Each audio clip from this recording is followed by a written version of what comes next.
have many stories to be told. We need to have those who are willing to put pen to paper and tell those stories for our enjoyment. In today's frame, we feature none other than the prolific playwright who's been doing this for many, many, many, many years, none other than writer, producer, Basil Dawkins, OD. Mr. Dawkins. Howdy. Welcome, welcome, Good to be here. welcome, welcome. I'm so happy to be doing this. From the moment I conceptualized this idea, two persons I wanted to start with, yourself and the Trevanian. God rest his soul. God rest his soul, and I hope he doesn't have to rest mine. Well, not anytime soon, not anytime soon.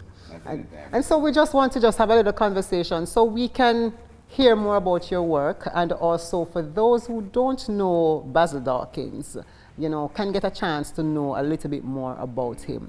And so I just want to start with your writing, because you have done something that many persons probably thought would have been impossible.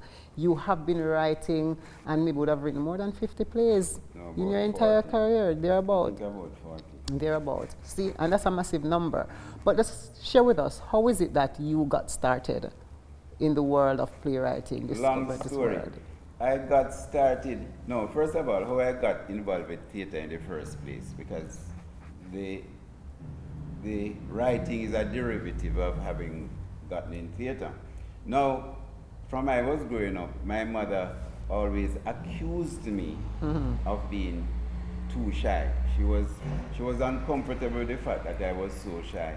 And but I wasn't shy. I was kind of what them country people call dark.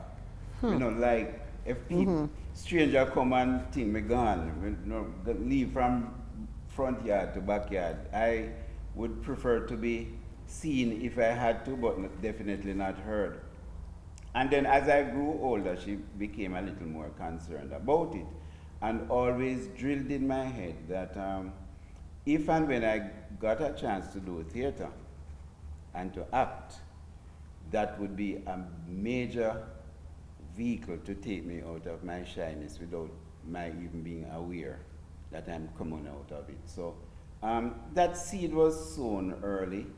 My mother happened to have been a social development work. She's a social welfare officer and worked with the Social Development Commission back in the day. Now, part of her remit as a social worker out in the community, I think they used to call them community development officers. Right, yes. Was that she would get scripts from the head office, social welfare office, mostly penned by Easton Lee, the late Easton Lee.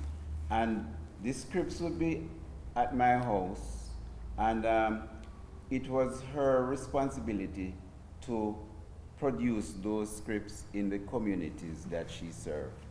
The scripts, of course, dealt with social issues, illiteracy, people getting letters from abroad and can't read in it and that kind of thing. So I don't remember if Easton Lee did letter from Lenora. I did some others, but she mainly did them in like church halls and so on and so forth. And she used members from the community to act.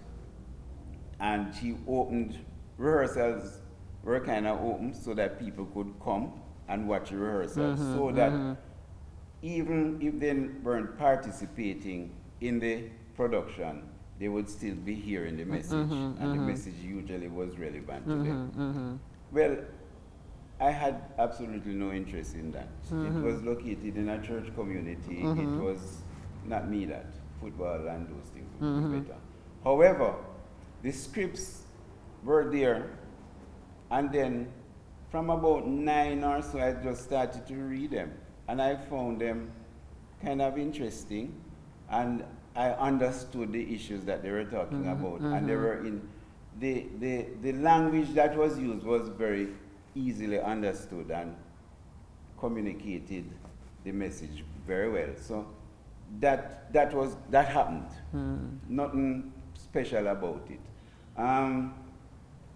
Then had no interest in theater at high school. They used to do the king this and the king that and the Shakespeare. That and that. Yes, okay. I don't know if it was Shakespeare and the king this and king that. But I know that performance time them dress up in leotards and tights, and that never appealed to me at all. So football. So you shied away? Yeah, never. If that is what my mother was talking about, to get involved, no. The first time I paid attention to a play at high school, my friend JB he had always been in theater. He did a play called Chippy by, I think it was a Guyanese playwright. And for the first time, it kind of piqued my interest because now it was something Caribbean and a little more relatable. But again, it went. And then came to university, still remembering. I remember one of the things my mother told me when I came to university, I was getting ready to go to university, is that if I can get involved in theater, that's a good place. Right. I should do it.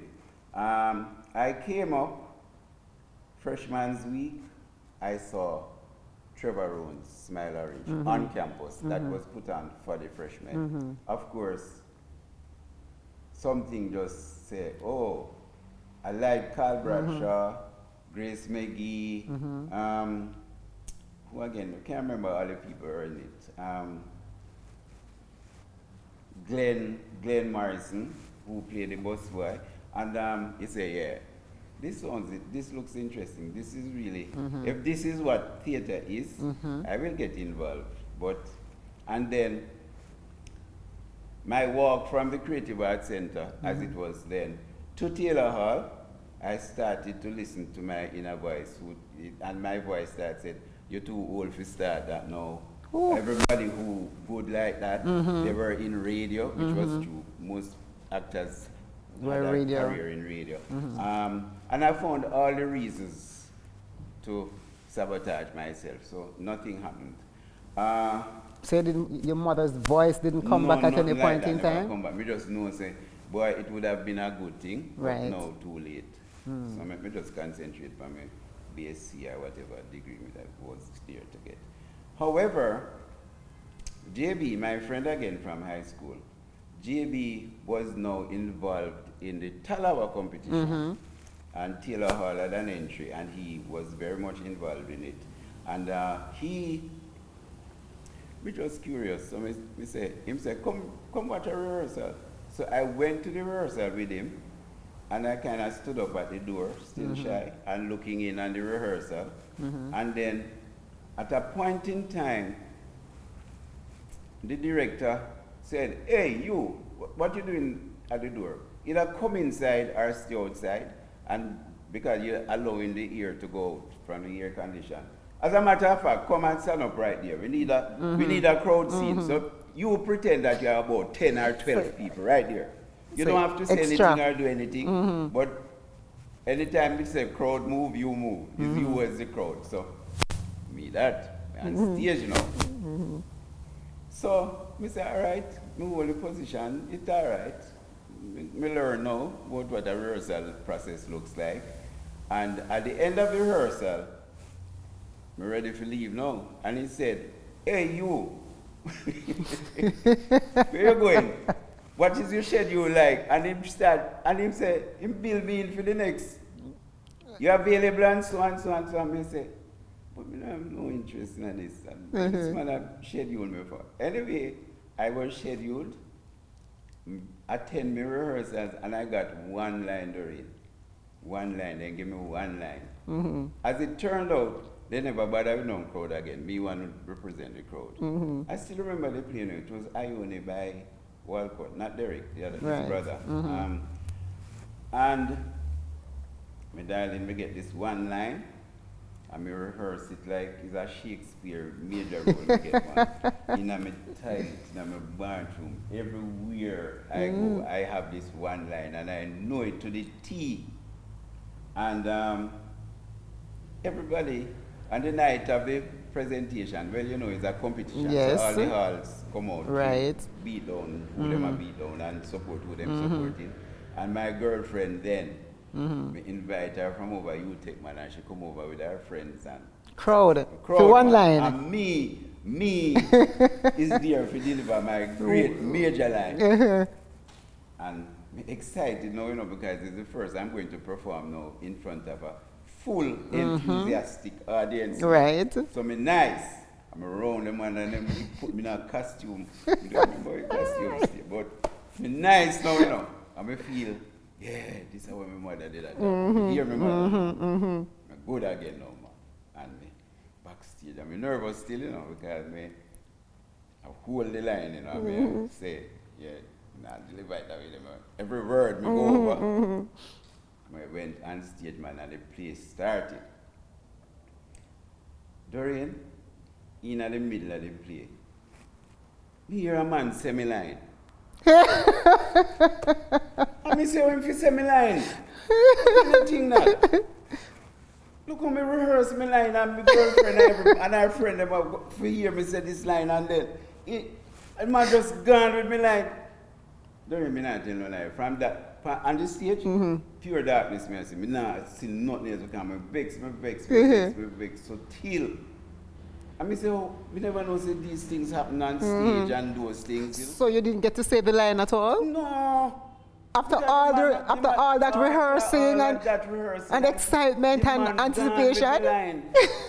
So now, when the play done, I take my curtain call and I'll come off and think, I go to JB because my whole JB now is responsible for getting me in theatre and getting me in this mess because I'm vexed now, I don't even want to go to front again because my girlfriend, I want her to go back over UTech.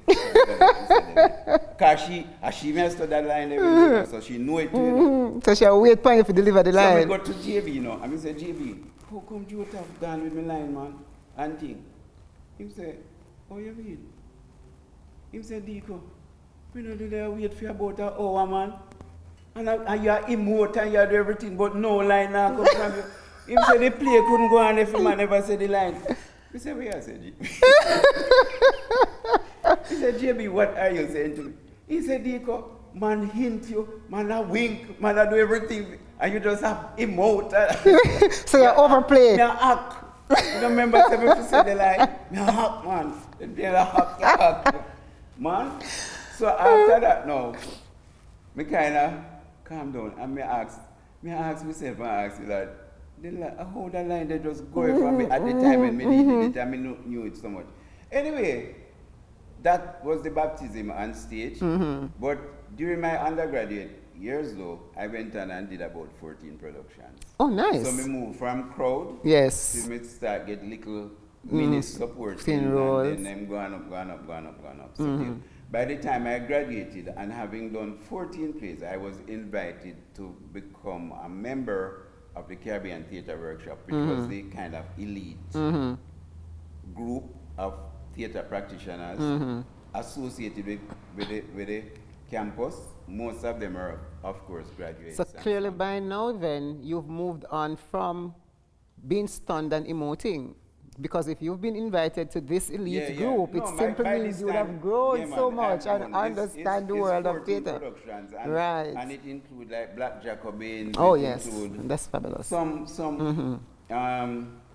Rogues Trial, a Brazilian classic. And, by this time I performed in Carifest and so on. Yeah. This time now, I am being chastised by Ralph Gonsalves, who is Prime Minister down in the Eastern Caribbean. He was one of my lecturers, and he used to chide him, curse me, man, and say, the taxpayers of this country sent you to do a degree in whatever. And you are at the Creative Arts Center day in, day night, and you're not coming to school, to classes, and you're not, that is not what you came up here for. Anyway, we still get a good grade in M class. But I was mindful that I kind of liked it, no? And if you don't mind, me turn what list and just do theater and nobody do anything else.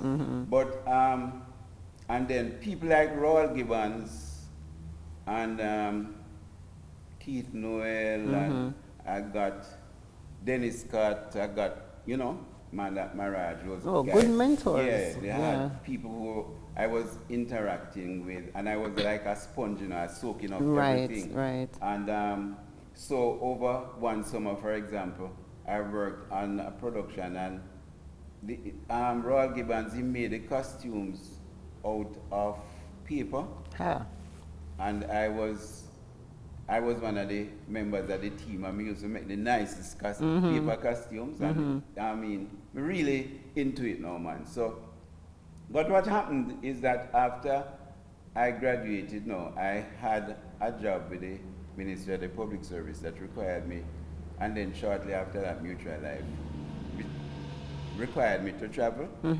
So I couldn't continue acting, because nobody, it would be disruptive. I wouldn't be able to do the plays that, because of the long run. Yeah, the unavailability. Unavailable for those shows. So I asked myself, how could I still stay in touch with theater, although not being able to act? By this time now, JB is in Skeleton Inside, Carmen Tippling, big play down at the barn and thing, and kind of I get the kicks, but there was no outlet for me. However, when I saw Carmen Tippling's Skeleton Inside, it dawned on me that maybe I could write. And I asked myself, why I don't think about writing. It just never came to my head that writing would be an option.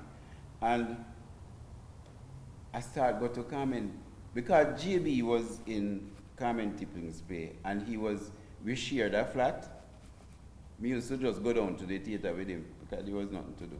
And when I went down there, and then after a time, Carmen said, I can always come in and look through the window again, I can just come in and just watch the play. You have a tendency to peep through doors and windows when you come to theater, because that's what you did at UA. I couldn't occupy people's seats, may not pay, but basically, it started to come in a strange way to me that maybe I should take up this, because I understand what is happening. I don't know that may really understand it, but I think I understand it. So I say, I'm going to write. So, and it was inspired by the fact that Carmen Tippling's Skeleton Inside was running so successfully at the barn. So now, question is, what to write about? It was easy too, because that time there was a state of emergency, this big state of emergency. I don't remember, 76, 77, 78. Okay. I graduated, so it's after 76. And we couldn't go out, and it's one television station, black and white, JBC. So we said, boy, it's a good time to start, right? Even if you go look for a girl, you have to be back by 9 o'clock, so thing mash up. So we start writing. Now, how did I come by this story? I was very impressed. Living on Hope Road, going to work in New Kingston, I was very impressed with those girls at the bus stop with me, whom get much less than me, but were dressing so fabulous. Because them really did look fabulous. Girls, yeah, man. And I'm saying to myself, then how they live so? And me have a graduate pay, and me can't even, we can't balance the budget, and And then this story started to come to me about girls who share, because I lived in Taylor Hall, so ladies share in Taylor Hall, men have their own room. And then I started fashioning a play about a fashionable girl who subsidized her fashionable living by way of assistance from men.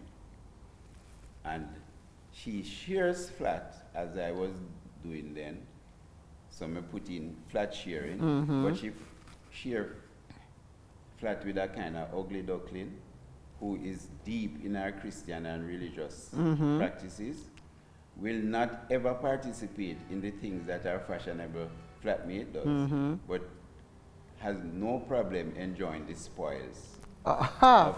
are the benefits, you know, the full fridge and the thing and thing that is the result of the plundering of the flatmate.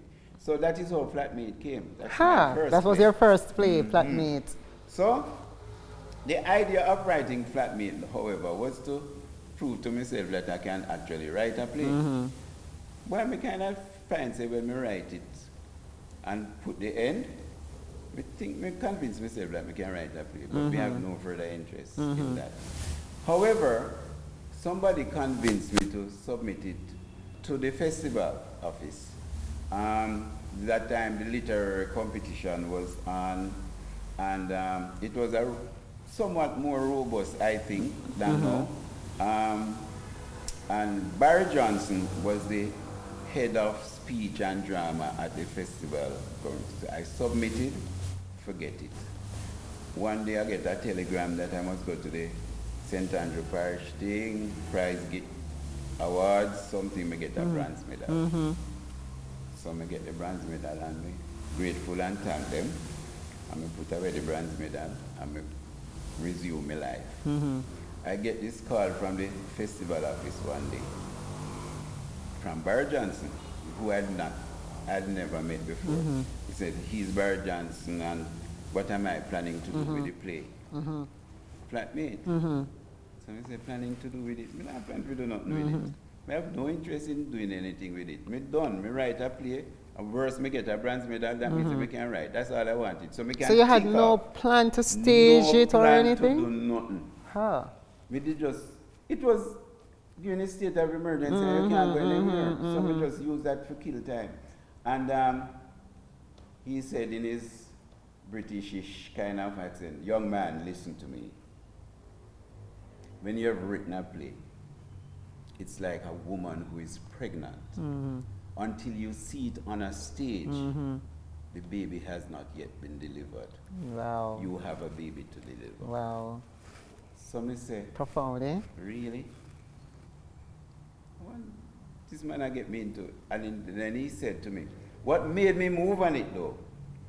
Just in case you're underestimating that bronze medal, I just want you to know that Smile Orange got a bronze medal.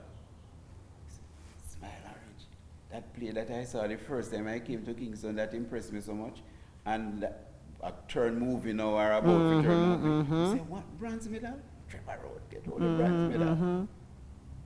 So I say, maybe I should really think about producing it then. No, not, having it produced. Right. I mean, I had no intention of producing because I had no idea how to go about that. So I started to knock on doors.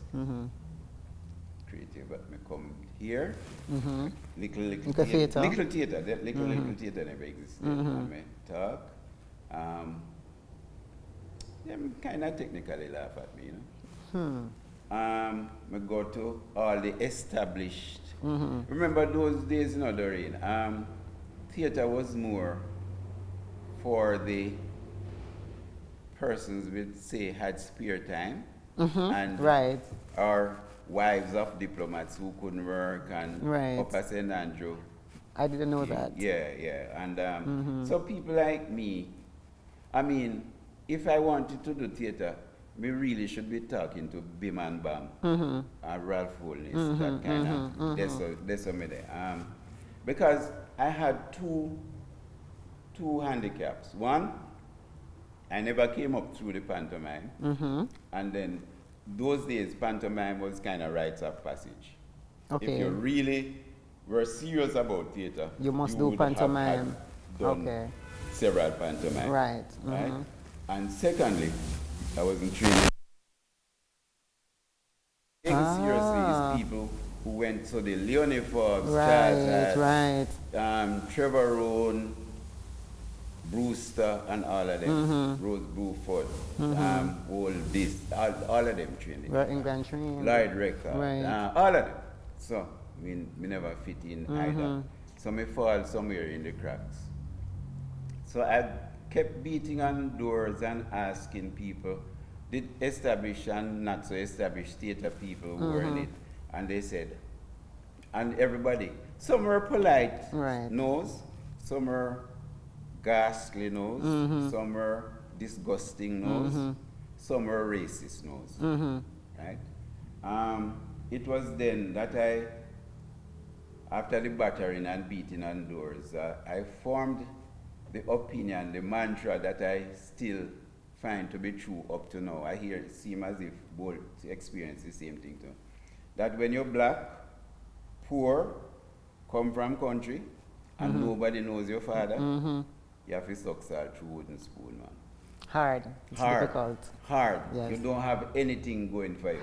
And that description sounds so much like a character from your current play. Yeah, man, no hope for hope, poor, come from country. Yes, definitely. As a matter of fact, the lines were in that play, and I took it out. Okay, because okay. I kind of think it has been overworked by me. Right, right. Most interviews, I'm not ashamed to tell people. Say that me didn't feel, because that's how I was You felt made at to the time, feel. right. I had a friend named Orville Blackwood, has died now several years ago.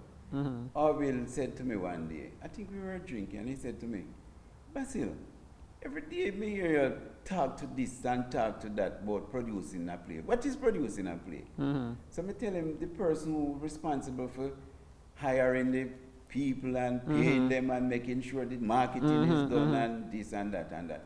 So him say, so why you not do it yourself? Say you were always a madman, but no, me know say you're really, really mad. Him say, no, man, serious. Why you don't do it yourself? He say, I will never think about it, Him say, he was a furniture manufacturer.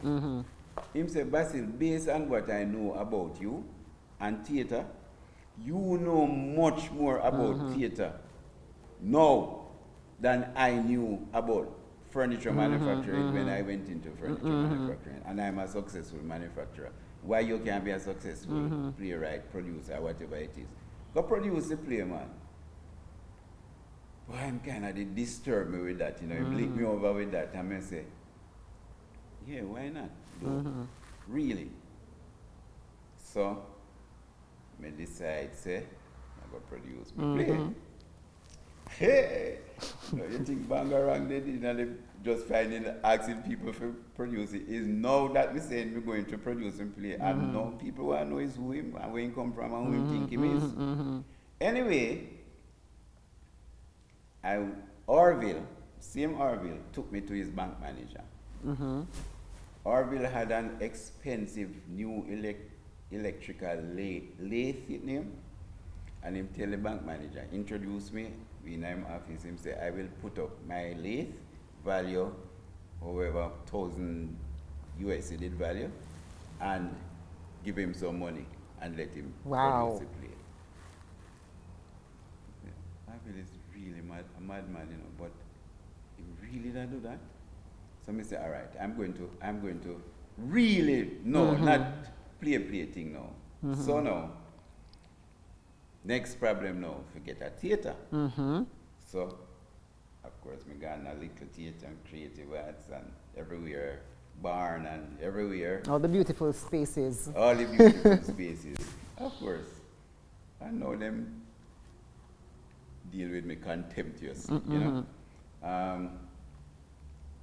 We got Trevor Nearn. I went to Trevor Nearn and asked him, can we hear that he was involved with the barn? Right. Don't know either.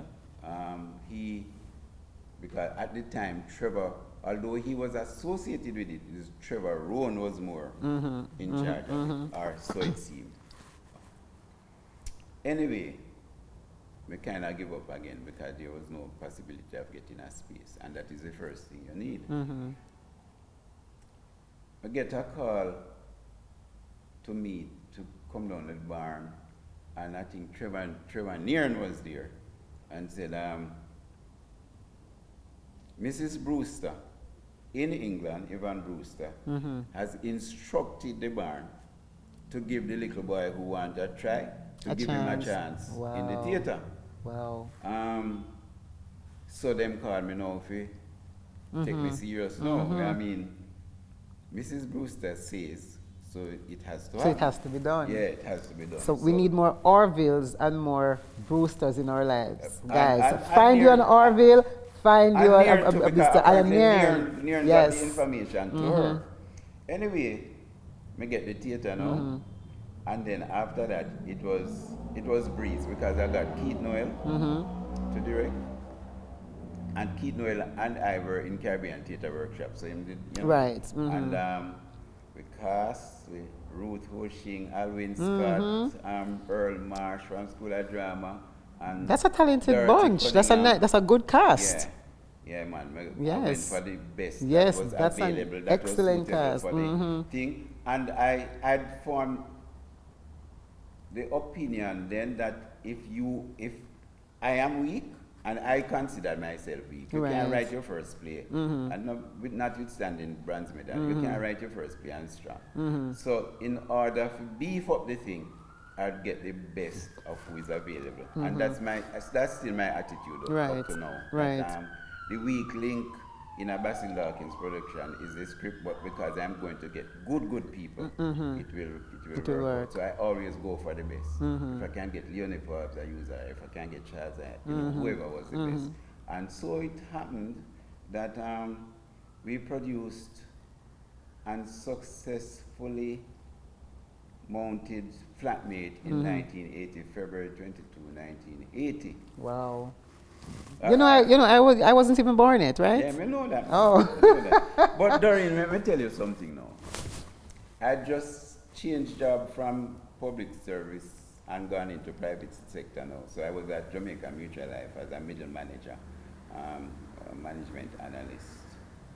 And they allowed me to sell tickets from the, like some person could come on the mezzanine and sell tickets and so on. However, Orville provided the furnishing, so the furniture them they look good. A real top of furniture, so the girl looked like she extra rich and with it, and it was of course fully subsidized. and that was Ruth Hoshing. Oh yes. And her Christian partner was Dorothy Cunningham. Yeah, man. Sweet boy from town. One of is Alwyn Scott. One of the other one name is Earl Marsh from country, the real country. I can see the casting. Yeah. I can see the casting. Yeah. And then there was a guy named Harold Newell Jr. was trying to court the Dorothy character. He is Christian and he using Bible as front, And no, he uses Bible as front. and it was successful. Right. So we opened. And the idea was that, as Mrs. Brewster says, give him as long as he can sustain. Right. We opened the 22nd.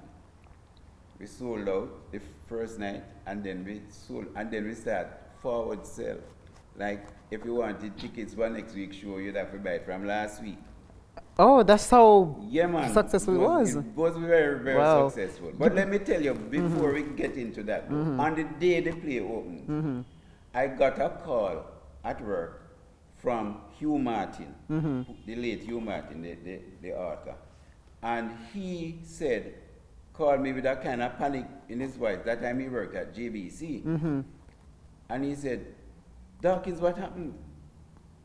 So I said, oh, you mean what happened? Him say, why the play not opening tonight? Say, of course the play is opening tonight. Him say, Basil, I just hear the second public service announcement from you saying that the play will not be open tonight. Wow. I say, you, what are you talking about? How you mean?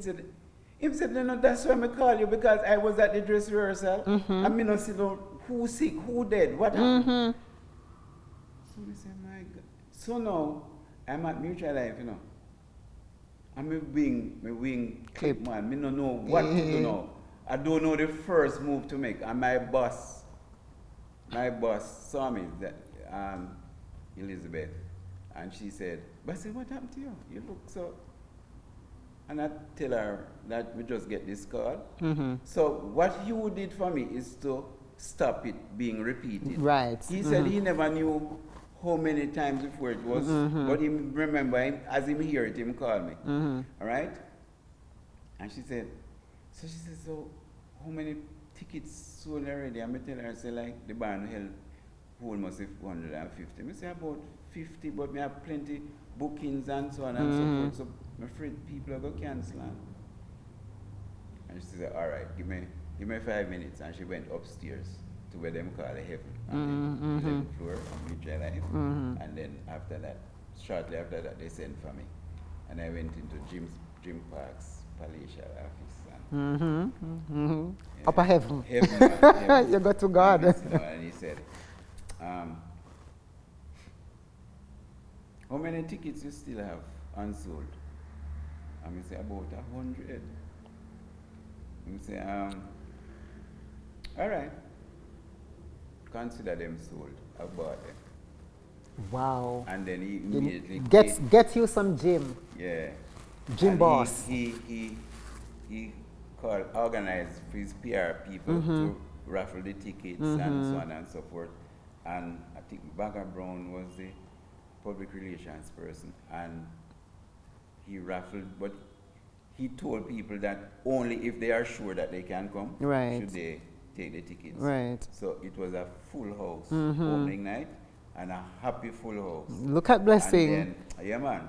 And then now, the play was supposed to be Friday, Saturday, Sunday, you know where it go? And then we had the following week, we had Thursday, then we had Wednesday. Then we had to do 2 shows on a Wednesday. So hold on, so this thing of having shows in the week, so you started that long time, like from the very get-go.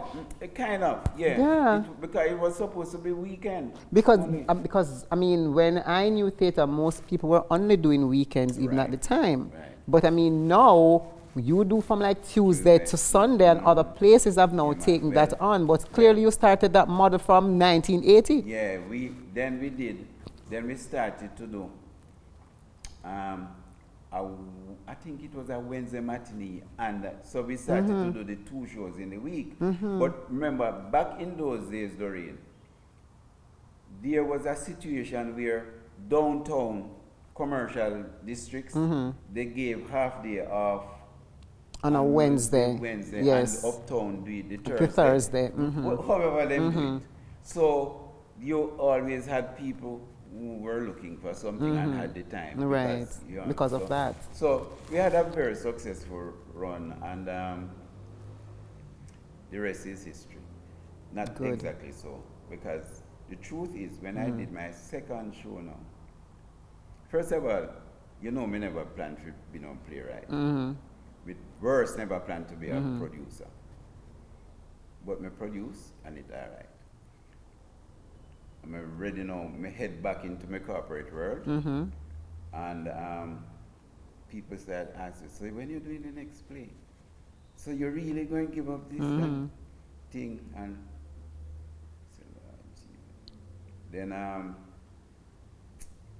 the pressure was on me. And I decided to say, all right, I'm going to write a play. One more. And this time I'm going to make it very difficult so that I don't have to produce it. So I make it a play with only 2 actors. That time that was unheard of, you know. Right. But me I try sabotage myself. But one thing that's keep me going now is the fact that me young, you know, so me very heady now, and girls and excitement. So the girls keep it going, yes. I don't tell you how this start, say hi, and all kind of exciting. So fame things. is now coming. And, popularity, I should say. Yeah, and articles in a Gleaner and things there. So it blows a young man's head. Yes. Somewhere write the play. Now I'm writing this play. When you pass now, Mrs. Jones, I'm writing this play, but I'm no longer thinking about the things that I ought to be thinking. I'm thinking about the